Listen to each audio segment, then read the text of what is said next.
a rat.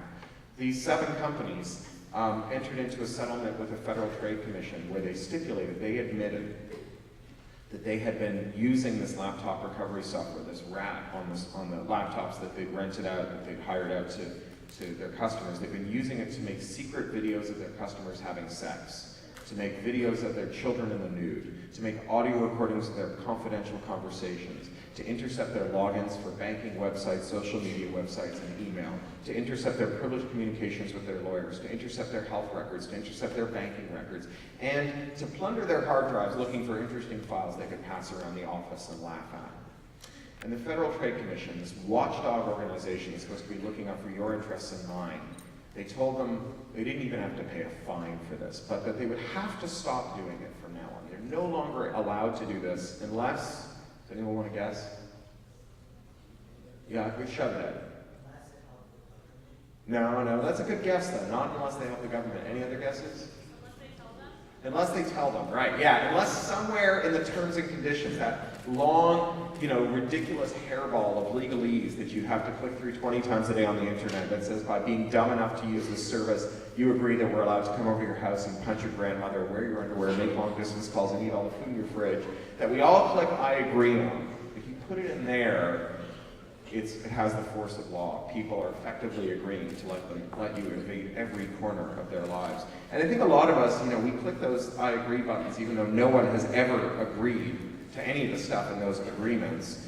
We click them because I think we assume maybe they don't have the force of law, like maybe it's not really a contract, like could something that stupid really be the law? The bad news is it turns out it kind of is. So in the 1980s, Congress wanted to pass an anti-hacking law. Before then, they didn't have laws against hacking, because hacking didn't really exist before then.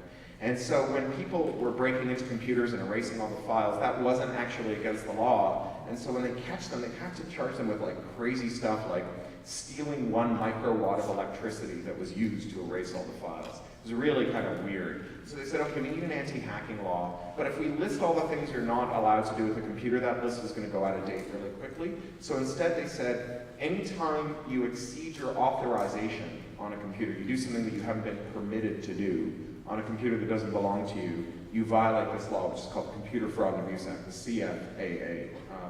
And that's a felony, and you can go to jail.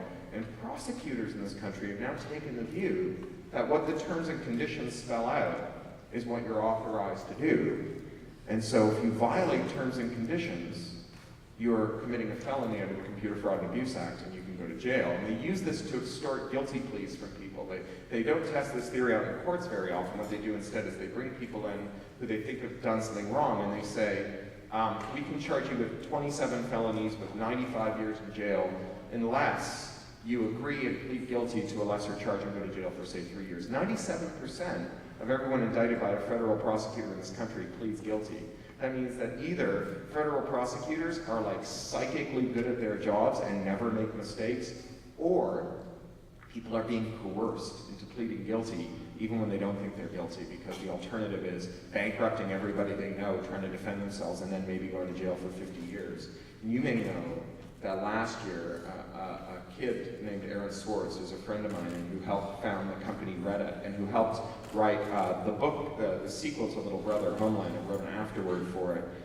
Aaron had been caught downloading academic articles from the network at MIT. These were articles that he was allowed to download, but the terms of service, the long hairball of garbagey legalese, said that you will only download it by manually clicking links, not by writing code to grab the web pages. And since he'd written a script to grab the web pages, the federal prosecutor charged him with violations of the Computer Fraud and Abuse Act and threatened to put him in jail for 35 years.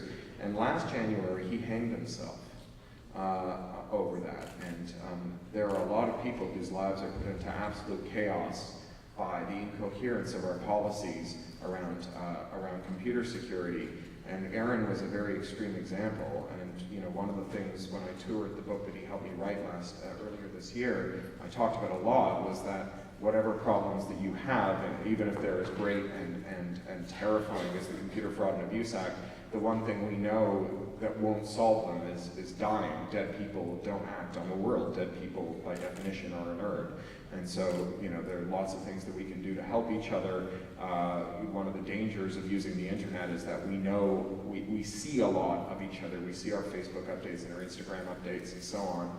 And we can assume that everybody's okay because their updates are still flowing in. But unless we talk to people and ask them how they feel and listen very carefully to their answers, we may never know what's going on. And so that's a bit to one side of what I'm really here to talk to you about. But I thought, given that you're all very bright kids, and Aaron was a very bright kid who went to a school like this, I'd really like you to think about that and think about the network as a jumping off point for compassion and care for one another, and not to simply blindly assume, as so many of us did with Aaron, that because you don't see anything in people's media feeds indicating that something's wrong with them, that everything is okay. So designer wear entered into this settlement along with the 7 rent-to-own companies and are happily ratting poor people and vulnerable people around this country even today. And you may think that computer security has this impact on your life because your laptop might spy on you or your phone might spy on you, but I invite you to broaden what you think about when you think of computer security and start to understand that computers aren't just things that we put in our pockets or stick in our backpacks, that computers increasingly are things we put in our bodies. So November 2012, a guy named Barnaby Jack, a security researcher, went to Australia to give a presentation on the work he'd done on implanted defibrillators. These are awesome technology. You probably know someone who has one. Implanted defibrillators, you get them when your heart starts to lose its rhythm and you start to have minor heart attacks. And what used to happen is people who had that problem would just die.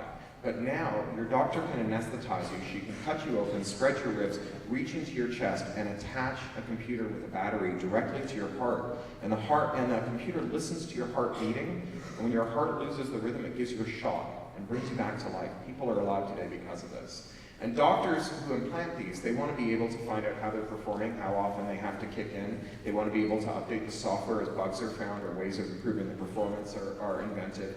And you know, this computer is inside your chest cavity, so it's not practical, and it would certainly be rather messy to attach a cable to them. So instead they've got wireless interfaces, and that's where Barnaby Jack comes in. He showed at his presentation that from 30 feet away he could detect the wireless interface in your implanted defibrillator. He could hijack your implanted defibrillator. He could reprogram it to seek out other implanted defibrillators and reprogram them, and cause them to seek out others and reprogram them. And that he could then cause them to deliver lethal shocks to the people who are wearing them, to kill them in their boots where they stood. So information security is not just a matter of whether or not your camera is spying on you, it's whether or not your body has its integrity too. After all, we not only put computers into our bodies, we increasingly put our bodies into computers. A modern building is really just a computer that we happen to go to school in, or live in, or work in. When you take the computers out of most modern buildings, they cease to be inhabitable almost immediately. When you leave the computers out of those buildings for any appreciable length of time, those buildings become permanently uninhabitable. They become scrap. The 747 that I flew over to here from London a couple of days ago is a flying Sun Solaris workstation in a very fancy aluminum case with a bunch of badly secured SCADA controllers. Your car is a computer you put your body into that hurtles down the road at 60 miles an hour, surrounded by other people who've also inserted their bodies into computers and who are also hurtling down the road trapped inside of them at 60 miles an hour. So this stuff is not just a matter of your laptop or your phone. It's a matter of the entire world we live in, because everything we do today involves network computers, and everything we do tomorrow will require them. Which brings me to the story of the century and last month. So you may know that since July, there's been a guy in the news named Edward Snowden. Edward Snowden was a security contractor working for the NSA, and he had taken the job because he supported the mission of the NSA. The NSA is the National Security Agency. They're the 3-letter spy agency whose job it is to spy on dirty foreigners like me and not Americans like you, and make sure that we're not up to no good so that you guys can be protected. And whether or not you think that's legitimate, he did. And when he took the job, he thought that he would be spying on foreigners to keep Americans safe. But what he discovered was that the NSA was violating every law on the books and that they were snaffling up enormous amounts of private information about Americans, their location data from their mobile phones.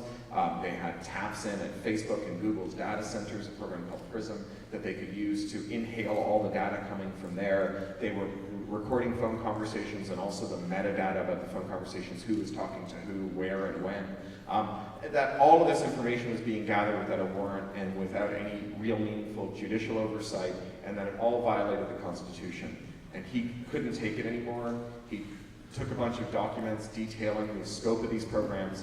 He flew from his place in Honolulu to Hong Kong, thinking that it was a country where they probably wouldn't arrest him immediately, but they also probably wouldn't turn him over to the Americans right away.